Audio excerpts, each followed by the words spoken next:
हमारा उद्देश्य आपको परेशान करना नहीं है, परेशानी से मुक्त करना है।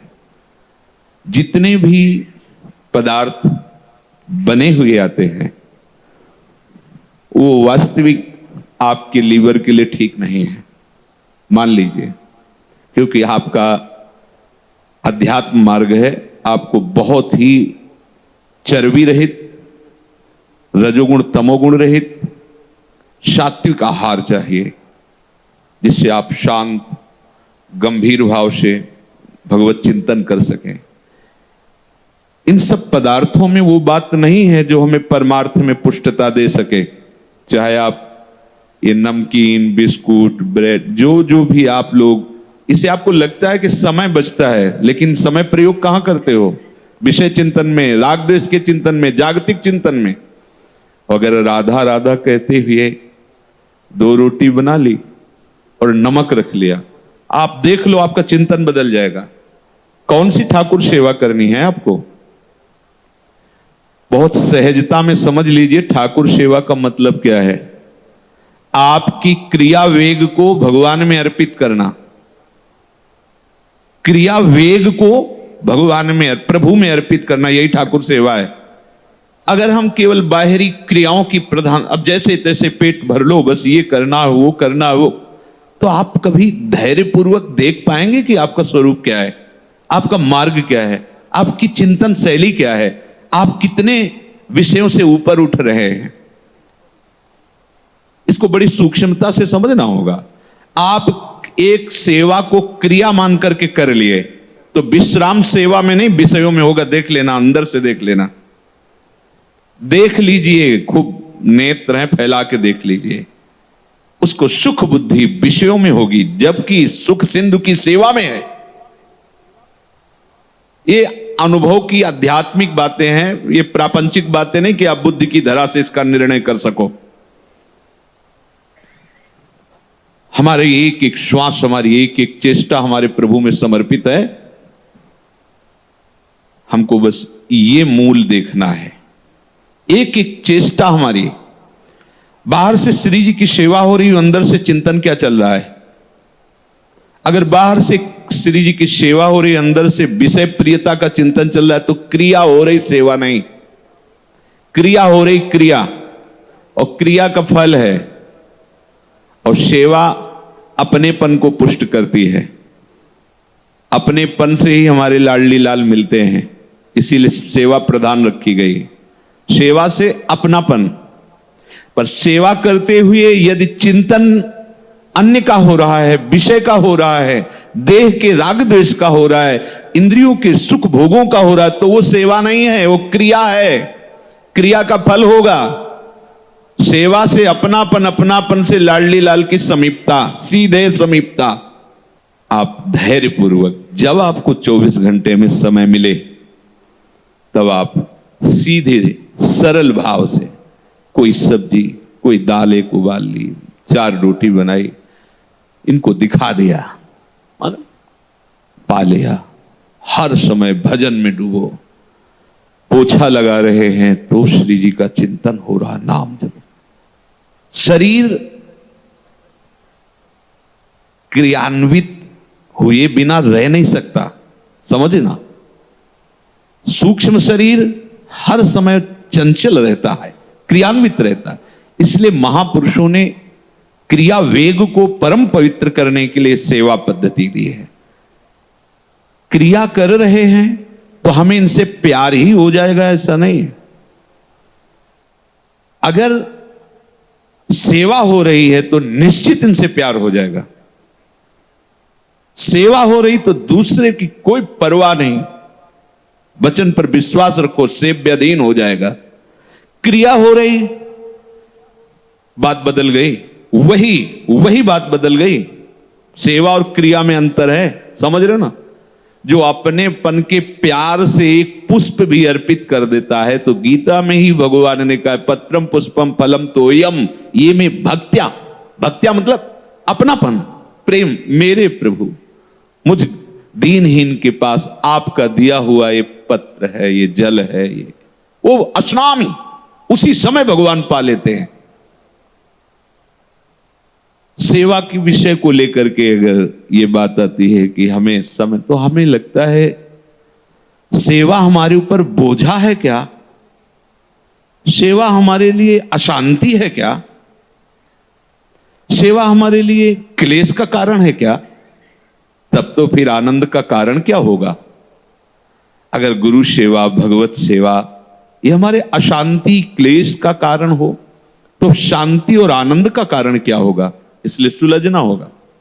सही सेवा में पहुंचने के लिए ही यह आदेश होता है। श्री जी को कुछ भोग नहीं चाहिए। चिदानंद बपू हैं, उनको ये दाल रोटी कढ़ी चावल भात नहीं चाहिए, मान लीजिए। अब आपके शरीर के पोषण के लिए चाहिए, तो हम प्रसाद भोगता है इसलिए इनको भोग लगाते हैं। नहीं, दोनों को पाने का ही समय नहीं है। हमारे प्रिया प्रीतम को, अब आपको ऐसा किसी और से बात करेंगे तो उपहास करेगा इस बात को, उनको पाने का ही समय नहीं। कोई सामग्री नहीं चाहिए प्रिया प्रीतम के लिए, कोई सहयोग किसी का नहीं चाहिए प्रिया प्रीतम के लिए। आप, सिर्फ आप चाहिए प्रिया प्रीतम के लिए। आपने जो अपना मान रखा है वो अर्पित कर दो। उनको जरूरत नहीं है, जिससे तुम्हारी दुर्गति हुई है अन्य अपनापन मानने से, उस अपनापन को इनको समर्पित कर दो और इनको सिर्फ आप चाहिए। किसी के जैसे बहुत अच्छे अच्छे भोग लगते हैं, खूब आभूषण वस्त्र और खूब बहुत सुंदर सब, लेकिन अपनापन शरीर और शरीर के संबंधियों में है तो फल मिलेगा, क्योंकि क्रिया हो रही है, सेवा नहीं। और कुछ नहीं है, एक पत्ता किसी वृंदावन की लता का, एक पुष्प, और वो अंदर का भाव की लाडली किसी योग्य नहीं हूं, आपको क्या दुलार करूं, बस जैसा हूं आप हो गया, निहाल हो जाओगे, इतने में निहाल हो जाओ। बस समझ जाओ केवल बात, हमारी श्री जी को क्या चाहिए। श्री जी को रिझाने के लिए क्या चाहिए? सिर्फ आप चाहिए, आप।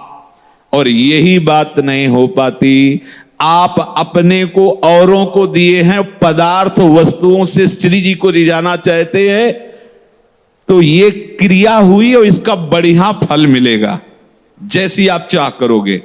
लेकिन श्री जी की सेवकाई मिल जाए या श्री जी मिल जाए, वादा नहीं। और कुछ नहीं है, हम जैसे हैं आपके हैं। जैसे तिनका को वायु जहां चाहे वहां ले जाए, ऐसे लाडली मेरा जीवन, मेरे सर्वस्व आप हो। बस लाडली जी मिलेंगी, नित्य सेवा मिलेगी, कोई खर्चा नहीं, कोई हम साधना की बात नहीं कर रहे। मेरी लाडली आपके, नहीं तो श्री जी अकिंचनों को कभी नहीं मिलती। क्या है, जिन्होंने समस्त भोगों से राग त्याग कर दिया, स्नेह संबंधियों से राग त्याग कर दिया, उनको श्री जी कैसे मिलती? क्योंकि उनके पास क्या है। लेकिन जहां कहीं महिमा देखी गई तो अकिंचनों के साथ ही युगल सरकार खेलते पाए गए। इस रहस्य को समझिए। आप इस बात में मत जाइए कि बाजार से बने हुए सुंदर सुंदर पदार्थ हम भोग लगाएंगे तो लाडली जी पाएंगे मुस्कुरा के, क्योंकि उनके पास भोग की कमी है। पहली बात तो आप अंतर की बात समझ लिए, श्री जी पार्थिव पदार्थ पाती ही नहीं है। संसार में ऐसे अज्ञानी बहुत मिलेंगे जो भटका दें, और ऐसे बहुत कम मिलेंगे जो हमारे भ्रम का नाश करके भगवत तत्व में स्थित कर दें। ये जो मूढ़ता त्याग नहीं पाए और अपने को ज्ञानी समझ करके उपदेश करते हैं, उनसे जितनी हानि होती है उपासकों की, उतनी अज्ञानी पुरुषों से भी नहीं होती। क्योंकि अज्ञानी से पता सावधान है कि अज्ञान की चेष्टा, पता है कि ये ठीक बोल रहा है और उसको खुद अनुभव नहीं। अब वो जो बोल रहा है हम स्वीकार कर लेते हैं तो भटकाव हो जाता है। सही मार्ग, अरे ये सब क्या कि ये नहीं खाना, अरे जो सब खाओ पियो मौज मस्त, 4 दिन की जिंदगी। उपदेश देखो, उनको पता है 4 दिन की जिंदगी, इस जिंदगी को मौज से जियो, रो रो के क्लेश अशांति, ये नहीं वो, अरे नहीं, भगवान ने दिया ही है इसीलिए। अब ये उपदेश आपको बिल्कुल अभी जम जाएगा। अभी अगर हम उस बात का, अपनी बात का खंडन करके मंडन करें तो जय हो निकल पड़ेगा। वाह, आज सही बात कही, ब्याज भरोसे को है, हटाओ कुछ नहीं, जोई जोई प्यारो करे, मंगाओ, भोग लगाओ, खाओ पियो मौज मस्ती से। हाँ, अभी इसका मंडन, अरे बढ़िया, इतना दान करो ये मिलेगा, ऐसा करो वो मिलेगा। वो प्रिया प्रीतम कैसे मिलेंगे भगवान? अब हवा निकल गई, क्योंकि प्रिया प्रीतम से संबंध ही नहीं हुआ अंदर से, तो उसकी बात क्या हो। तो यहां कह रहे हैं कि आज संसार में ऐसे मूढ़ पुरुषों द्वारा ज्यादातर, जिनको स्वयं का अनुभव भगवत तत्व का नहीं है और भगवत भाव का उपदेश करते, उनसे जितना साधकों की हानि होती उतना अज्ञानियों से नहीं होती। इस शास्त्रों को जो ये कहते हैं ना कि ये लिखी पड़ी झूठी, कभी भी भगवत साक्षात्कार नहीं हो सकता।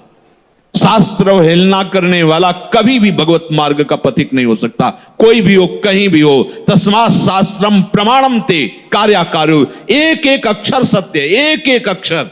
चलो तो उस मार्ग में आपको दिखाई देगा।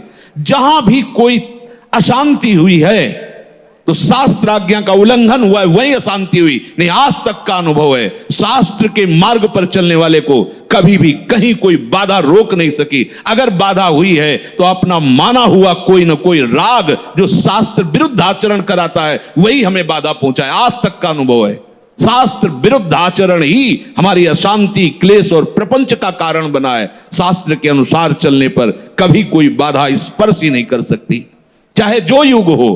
भगवत प्राप्ति युग के कारण थोड़ी होती है, भगवत प्राप्ति का मार्ग चारों युग में समान भाव से है।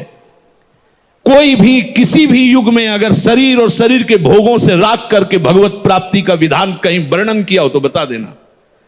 चाहे जहां हो, नाम रूप लीला धाम, चाहे ध्यान करो, चाहे कीर्तन करो, चाहे उसके लिए कोई सेवा पद्धति से सेवा करो, वो शरीर राग, शरीर के भोग राग, शरीर के संबंधियों के राग के त्याग के बाद ही वो होता है जिससे भगवत प्राप्ति होती। किसी युग में कुछ भी नाम कीर्तन ऐसे समझते हो क्या?